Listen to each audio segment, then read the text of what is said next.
दोस्तों नमस्कार, मैं हूं आलोक पाठक और आप देख रहे हैं खबर दस्तक।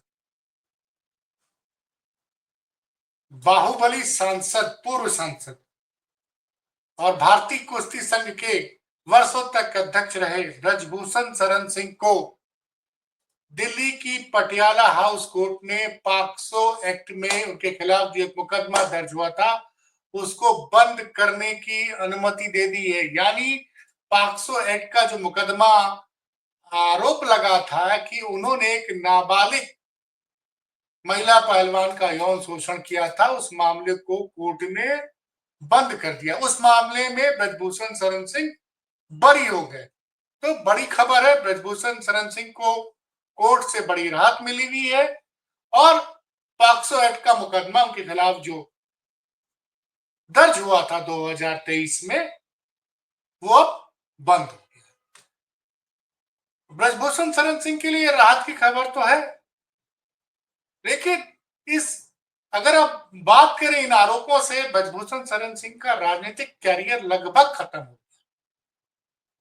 दरअसल ब्रजभूषण शरण सिंह 1991 से लगातार कई बार चुनाव जीतते आए। बीच में एक बार वो भारतीय जनता पार्टी छोड़ के सपा में चले गए थे 2009 में, तब भी वो चुनाव जीत गए थे। और जब से मोदी लहर शुरू हुई है 2014 और 2019 में ब्रजभूषण शरण सिंह अपनी संसदीय क्षेत्र की सीट जीतने में कामयाब रहे।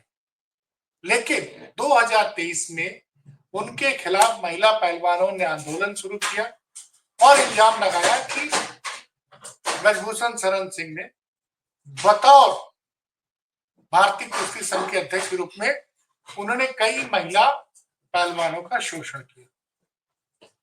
चौंकाने वाली बात इसमें यह थी कि यह सारा घटनाक्रम शुरू होता है जनवरी 2023 में। आपको याद होगा, तमाम भारत की महिला रेसलर्स, जिसमें भारत के लिए ओलंपिक में महिलाओं का पहला पदक जीतने वाली साक्षी मलिक तमाम समेत तमाम महिला पहलवानों ने दिल्ली के जंतर मंतर में और कई जगह धरना प्रदर्शन भी किया। बार बार ब्रजभूषण शरण सिंह कहते थे कि ये सारा आरोप जो है मनगढ़ंत है, राजनीतिक कारणों से मेरे ऊपर लगाया जा रहा है। और उनके खिलाफ मुकदमे भी दर्ज हुए।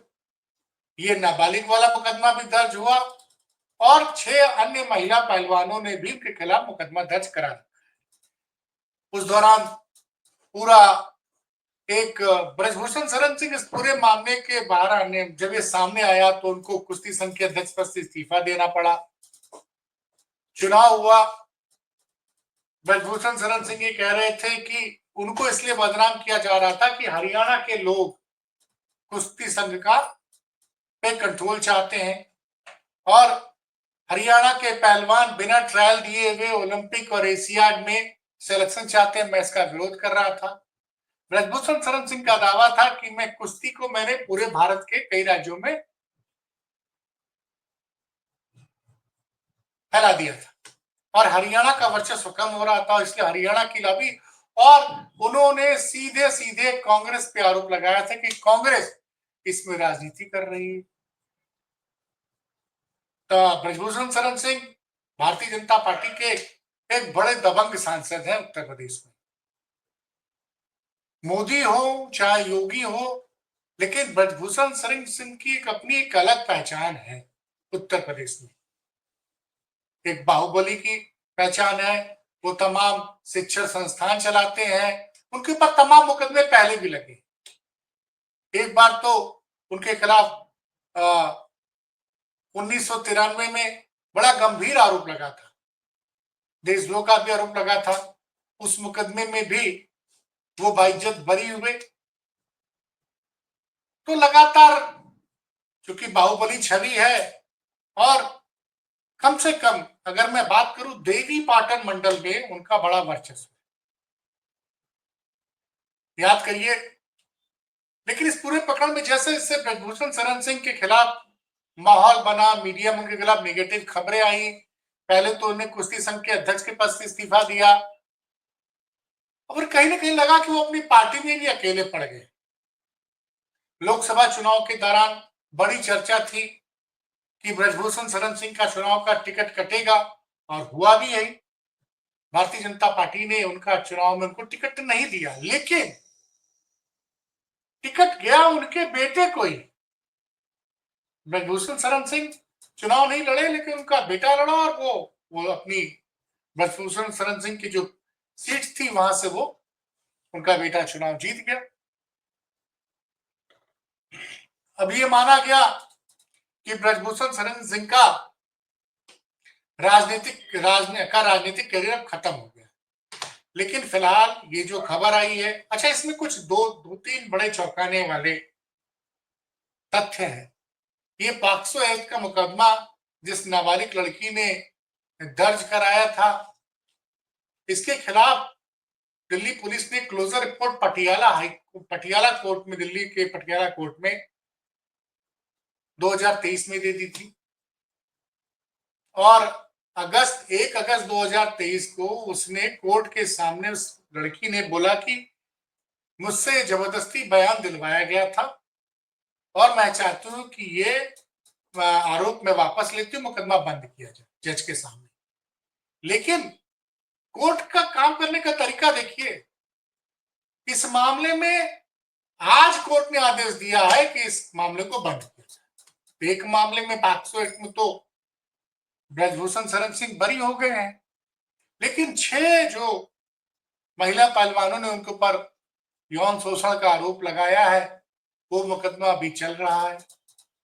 उस मामले के बारे में जब ये ब्रजभूषण शरण सिंह के पॉक्सो एक्ट से बरी होने की खबर आई, तो कुछ मीडिया वालों ने उनसे फोन पे बात की, जिसके जवाब में उन्होंने कहा कि मैं जल्दी इस मामले में हाईकोर्ट जाऊंगा और हाईकोर्ट से भी मुझे राहत मिलेगी, क्योंकि जो आरोप लगाए उसमें कोई प्रूफ नहीं है, ये सब राजनीति से प्रेरित है।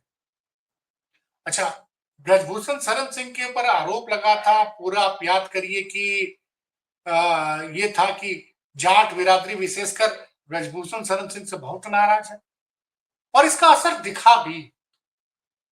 याद कीजिए, हरियाणा में चुनाव जब हुआ तो ब्रजभूषण शरण सिंह का फैक्टर था या नहीं था, लेकिन कांग्रेस वहां पे 5 लोकसभा सीटें जीतने में कामयाब रही थी, 10 में से 5। और भारतीय जनता पार्टी इसके पहले लगातार पिछले 2 चुनाव से क्लीन स्वीप कर रही थी। उसके अलावा पश्चिमी उत्तर प्रदेश में भी भाजपा को अच्छा खासा नुकसान हुआ, खैर पूरे उत्तर प्रदेश में हुआ। लेकिन अगर मैं बात करूं देवी पाटन मंडल में, तो जहां पे ब्रजभूषण शरण सिंह का सबसे अच्छा प्रभाव माना जाता है, वहां पे 4 में से 3 सीटें जीतने भाजपा कामयाब हो गई। लेकिन कहीं ना कहीं इसका नुकसान भी हुआ। भारतीय जनता पार्टी अयोध्या में चुनाव हार गई, बल्कि अयोध्या मंडल की 4 सीटें हार गई। इसमें कई लोगों का मानना है कि भारतीय जनता पार्टी के केंद्रीय नेतृत्व ने ब्रजभूषण शरण सिंह का बहुत ज्यादा उपयोग नहीं किया था चुनाव प्रचार में। खैर उसमें सच क्या मुझे नहीं पता, लेकिन ब्रजभूषण शरण सिंह की एक पहचान है कि वो बाकी सारे नेता योगी जी के सामने उत्तर प्रदेश में नतमस्तक दिखते हैं, लेकिन ब्रजभूषण शरण सिंह मजबूती से अपनी बात कहते हैं और अपनी भारतीय जनता पार्टी की सरकार की आलोचना करने में वो बिल्कुल भी नहीं झिझकते हैं। मुझे याद है, अब से 2 साल पहले गोंडा और आसपास बड़ी बाढ़ आई थी, उसमें राहत कार्यों पर उन्होंने तमाम सवाल खड़े किए थे, अपनी सरकार के प्रति खुल के बोलते हैं। और अगर हाल में उनका बयान देखें तो उनके बयानों से लगता है कि कहीं न कहीं वो अखिलेश यादव या समाजवादी पार्टी से उनका अच्छा रिलेशन है। बीच में ये भी बात थी लोकसभा चुनाव के दौरान कि अगर भारतीय जनता पार्टी उनको टिकट नहीं देती है या उनके परिवार को टिकट नहीं मिलती है, तो हो सकता है समाजवादी पार्टी उनको टिकट दे दे। खैर, लेकिन उनके बेटे को टिकट मिल गया, वो सांसद बन गए। तो एक बड़ी खबर है पूर्वांचल में, और खासकर जो बाहुबलियों का माना गढ़ जाना जाता है पूर्वांचल, उसमें ब्रजभूषण शरण सिंह की अच्छी खासी इज्जत मानी जाती है। अभी हाल ही में ब्रजभूषण शरण सिंह ने अपने पोते के जन्मदिन पर तीसरा हेलीकॉप्टर खरीद लिया। मुझे लगता है कि वो एक इधर के पूर्वी उत्तर प्रदेश के इकलौते ऐसे बड़े नेता जिनके पास अपने 3-3 हेलीकॉप्टर हैं और बहुत सारे स्कूल भी उन्होंने बना रखे हैं। उन्होंने बोला कि कल वो सबसे पहले अयोध्या जाएंगे, प्रभु श्री राम का दर्शन करेंगे और हनुमानगढ़ी भी जाएंगे। वैसे राम मंदिर का जब प्राण प्रतिष्ठा समारोह हुआ था 22 जनवरी को, तो उस दिन ब्रजभूषण शरण सिंह को, जो मेरी जानकारी, उस दिन उनको संभवतः निमंत्रण नहीं दिया गया था। तो इस विवाद के चलते मैंने कहा ना कि ब्रजभूषण शरण सिंह अपनी पार्टी में भी काफी हद तक अकेले दिख रहे थे। अच्छा, कारण क्या है कि हर मुद्दे पर अपनी स्पष्ट राय रखते हैं ब्रजभूषण शरण सिंह। जहां गलत होती वहां योगी जी की, सरकार की खुलकर आलोचना करते हैं और वो यसमैन नहीं है। उन्होंने शुरू से एक स्टैंड ले रखा है और चूंकि वो अगर माना जाए तो 1991 में पहली बार सांसद बने थे, तो अटल आडवाणी के जमाने के नेता हैं।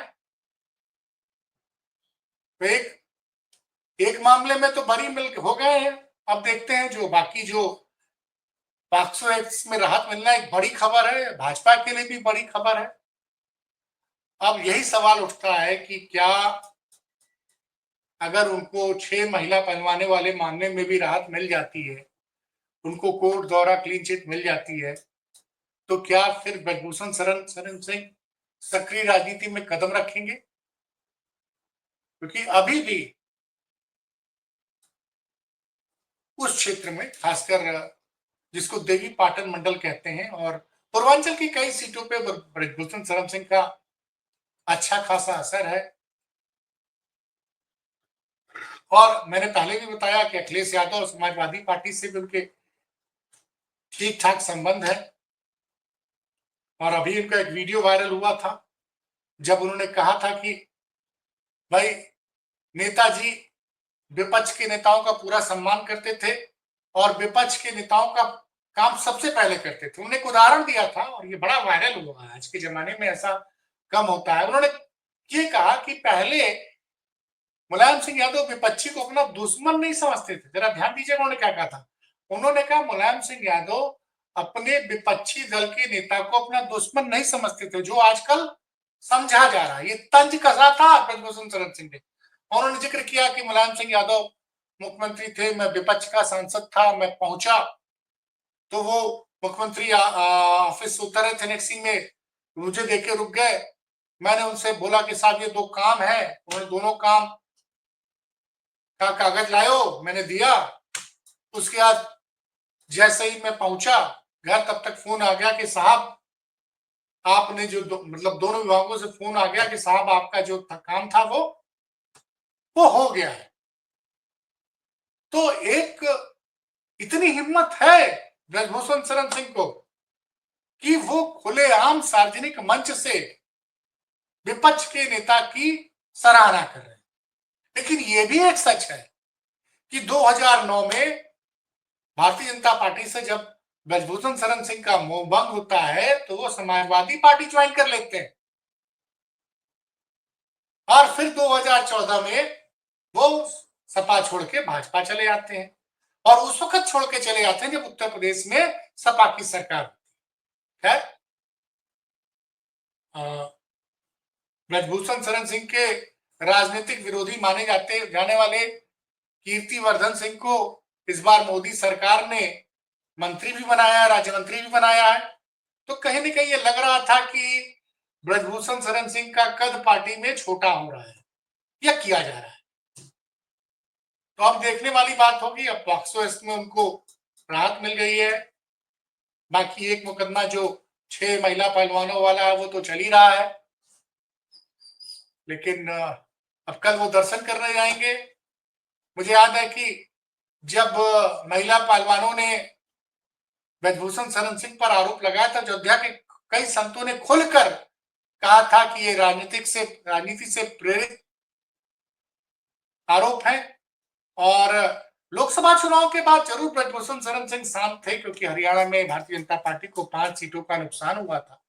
लेकिन जब विधानसभा चुनाव के नतीजे आए और हरियाणा में तीसरी बार भाजपा की सरकार बनी और इस बार भारतीय जनता पार्टी को सबसे ज्यादा सीटें मिली, मतलब 2014 से भी ज्यादा सीटें मिली, तो उस वक्त भी ब्रजभूषण शरण सिंह ने कहा था कि कांग्रेस और कांग्रेस से जुड़े हुए उसमें एक तो अब विधायक बन गई है, राजनीतिक लाभ लेने के लिए लोगों ने मेरा चारित्रिक हनन किया। खैर, अभी उस वाले मामले में अभी फैसला आना बाकी है।